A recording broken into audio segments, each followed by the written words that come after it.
우리에게 주신 하나님의 말씀은 어제에 이어서 사도행전 13장 32절부터 41절까지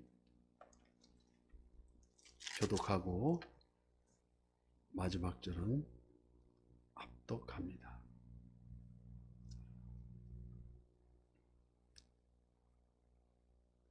우리도 조상들에게 주신 약속을 너희에게 전파하노니 약속을 일으키사 우리 자녀들에게 이 약속을 이루게 하셨다 함이라. 시편 2째 편에 기록한 바와 같이 너는 내 아들이라 오늘 너를 낳았다 하셨고, 또 하나님께서 죽은 자 가운데서 그를 일으키시사 다시 썩음을 당하지 않게 하실 것을 가르쳐 이르시되, 내가 다윗의 기록하고 거룩하고 미쁜 은사를 너희에게 주리라 하셨으며, 또 다른 시편을 일러스되 주의 거룩한 자로 썩음을 당하지 않게 하시리라 하셨습니다.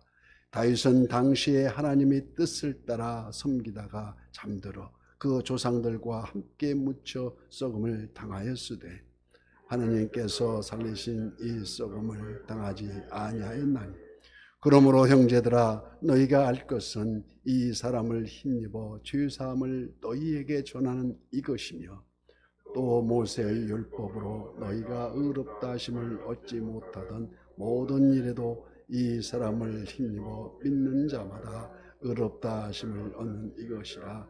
그런즉 너희는 선지자들을 통하여 말씀하신 것이 너희에게 미칠까 삼가라. 일러스되 보라, 멸시하는 사람들아 너희는 놀라고 멸망하라. 내가 너희 때를 당한 이 한 일을 행할 것이니 사람이 너희에게 일러줄 것이라도 도무지 믿지 못할 일이라 하였느니라 하니라. 아멘. 우리가 매일 상고하는, 묵상하는 구약성경, 신약성경, 정경 66권이라고 합니다. 그래서 구약성경 37권, 신약성경 27권. 그래서 그걸 잘 외워지지 않으면 구구셈 39, 27 하면 39권은 구약이고 39, 27, 27권은 신약이라고 목사하고 할 때마다 이 문제가 나와서 우리가 기억이 납니다. 그래서 신약 성경을 이해하다가 잘 이해가 안 되면 구약 성경으로 풀어볼 때 해결되고, 그래서 신약은 구약의 완성이라고도 합니다. 하나님은 예수 그리스도를 통하여 하나님의 약속을 이루셨습니다. 이를 사도 바울이 차근차근 구약의 본문을 통해 입증하고 있습니다. 특히 다윗 왕과 비교하며 예수 그리스도의 우월성을 주장합니다. 믿음으로 의롭다 하심을 받는다는 것, 바울이 선포는 불신자들을 향한 마지막 경고라고도 할 수 있습니다. 조상들에게 주신 약속, 오늘 본문 32절 말씀과 같이 우리도 조상들에게 주신 약속을 너희에게 전파하노니, 바울이 비시디아 안디옥 교당에 있는 자들에게 전한 이 복음은 예수님의 십자가와 부활, 바로 그것이었습니다. 이는 시편 16편 10절 말씀과 같이 이는 주께서 내 영혼을 수월에 버리지 아니하시며 주의 거룩한 자를 멸망시키지 않으실 것임이리라. 여기 시편의 구절을 인용하여 특히 바울은 예수님의 부활을 아주 강조합니다. 예수님의 부활은 하나님께서 이미 이스라엘 백성에게 약속하셨다는 것입니다. 무엇으로요? 말씀으로 약속하셨다는 것입니다. 이스라엘이 그토록 추앙했던 다윗에게도 부활의 역사는 없었습니다. 그러나 예수님의 죽음을 깨치고 부활하셨다는 것. 왜요? 왜 그렇습니까? 바로 예수님이 생명이시고 그 예수님이 생명을 주시는 분이기 때문입니다. 바울이 회당에 있던 자들에게 이스라엘의 역사를 언급하고 또 예수님의 십자가와 부활을 증거한 목적은 분명합니다. 이를 믿는 자에게 멸망치 않고 죄를 용서받는다는 것, 또 의롭게 된다는 것을 전하기 위함이었습니다. 죽음을 이기고 부활하신 예수님만이 우리의 구주가 되시며, 이스라엘 사람들은 모세의 율법을 지킴으로 의로움을 얻고자 했지만 다 실패하였음을 설명하고 있다는 것입니다. 진정한 의는 예수님을 구주로 믿을 때 주어지고, 이것이 하나님의 방법임을 믿으라는 것입니다. 만약 하나님의 이 방법을 멸시한다면 그 사람은 영영 돌아오지 못할 멸망의 길로 갈 뿐이라는 것입니다. 실제로 비시디아 안디옥에서 바울이 전한 복음을 듣고 많은 사람들이 예수님을 믿게 되었고 말씀을 더욱 사모하게 되었지만, 일부 유대인들은 바울을 비방하며 복음을 거절했습니다. 이처럼 하나님의 택하신 자들에겐 예나 지금이나 말씀에 대한 갈급함이 있습니다.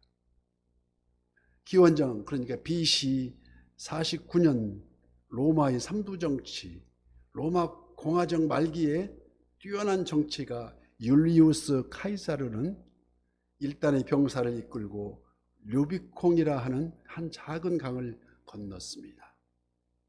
그 지역은 그 강을 경계로 프랑스와 국경을 나누는 경계선을 건너게 된 것입니다.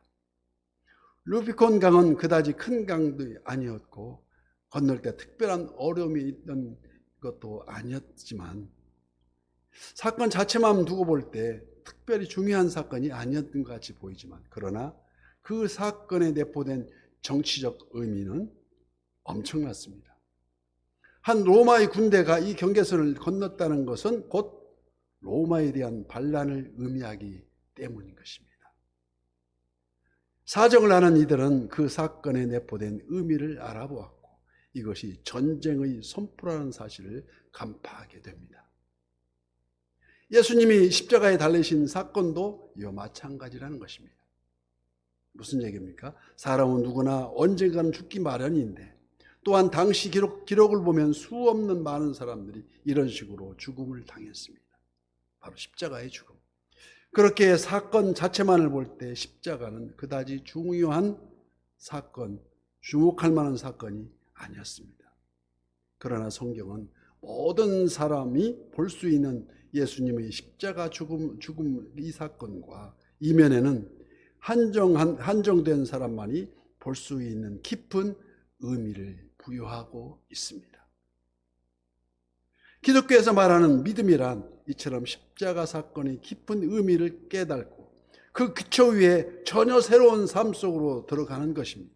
언뜻 보기에는 고통과 죽음의 상징에 불과한 십자가지만, 그 숨은 의미를 제대로 깨달은 사람에겐 이 십자가가 약속의 땅, 우리의 본향, 하나님 나라로 인도해 주는 문, 바로 천국 게이트가 되기 때문입니다. 그래서 본문 37절 말씀부터 하나님께서 살리신 이는 썩음을 당하지 아니하였나니, 그러므로 형제들아 너희가 알 것은 이 사람을 힘입어 죄 사함을 너희에게 전하는 이것이며, 또 모세 율법으로 너희가 의롭다 하심을 얻지 못하던 모든 일에도 이 사람을 힘입어 믿는 자마다 의롭다 하심을 얻는 이것이라. 요약하면 그리스도의 죽음과 부활이라 할 수 있습니다. 이 중에서도 그리스도의 죽음이 더 핵심적인 사건이라는 것이 아니겠습니까? 이는 바로 우리의 죄를 대속하기 위한, 곧 우리의 죄 문제를 해결하는 근본적인 구원의 사건이기 때문입니다. 그리고 그리스도의 죽음이 우리에게 구원을 가져온 사건임을 확인하는 것이 바로 그의 부활입니다. 죽어서 장사된 예수님께서 다시 살아나신 것은 창조주 하나님께서 그를 죽음에서 일으키셨다는 것으로, 이는 바로 그리스도이심을 확실하게 확인시켜주는 일련의 사건이라는 것입니다. 그래서 오늘 본문 40절 말씀부터 그런즉 너희는 선지자들을 통하여 말씀하신 것이 너희에게 미칠까 삼가라. 일러스되 보라, 멸시하는 사람들아, 너희는 놀라고 멸망하리라. 내가 너희 때를 당하여 한 일을 행할 것이니 사람이 너희에게 일러줄지라도 도무지 믿지 못할 일이라. 무슨 말씀입니까? 이 하나님의 말씀을 멸시하면 유다 백성이 바벨론에 의해서 멸망하는 것처럼 예수님을 통해 주신 죄사함의 은혜를 그저 스쳐 지나가는 이야기처럼 외면하면 도무지 돌이킬 수 없는 멸망의 나락에 떨어질 수밖에 없다는 경고의 말씀인 것입니다. 즉, 더 이상 회개의 눈물이 소용없을 때가 이르기 전에 말씀에 청종하여 복음 앞에 믿음으로 나아오라는 것이 아니겠습니까? 그 결과 오늘 본문 43절 말씀 읽지 않았지만, 회당의 모임이 끝난 후에 유대인과 유대교에 입교한 경건한 사람들이 많이 바울과 바나바를 따르니 두 사도가 더불어 말하고 항상 하나님의 은혜 가운데 있으라 권하니라. 구약 성경을 인용하여 성경의 핵심 내용, 그리스도의 구속을 일목요연하게 전한 바울의 강론에 감동을 받은 그 사람들은 다음 안식일에도 말씀을 전해달라고 간곡히 간청하고 있습니다. 이에 바울은 진리를 향한 갈증 속에 자신을 따르는 이들에게 항상 하나님의 은혜 가운데 있으라 하며 은혜 안에 머물기를 권면하고 있습니다. 그들이 자신의 추종자가 되기보다는 은혜의 수혜자가 되기를 바라는 것입니다. 은혜 아니면 살아갈 수가 없네. 오직 예수뿐이네. 은혜로 시작하고 은혜로 살고 마지막 날 은혜로 우리 주님께 이끌림을 받는 것이 그리스도인의 삶인 줄 믿습니다. 그래서 고린도전서 1장 18절 말씀, 십자가의 도가 멸망하는 자들에겐 미련한 것이요 구원을 받는 우리에게는 하나님의 능력이라. 이 하나님의 능력으로 복음이 왜곡되고 거짓 복음이 난무하는 이 시대에 우리 선한 이웃이 출범함으로 우리들 공동체에선 바른 복음으로 하나를 이루고 복음의 능력이 나타날 수 있도록 서로가 서로에게 아침마다 이 중보 기도를 끊임없이 우리가 기도의 향불을 항상 우리가 피우듯이 우리가 그 서로에게 중보하며 오늘도 승리하는 저와 우리 선한 이웃 모든 지체, 우리 모두가 모든 성도님이 될 것을 예수님 이름으로 축복합니다.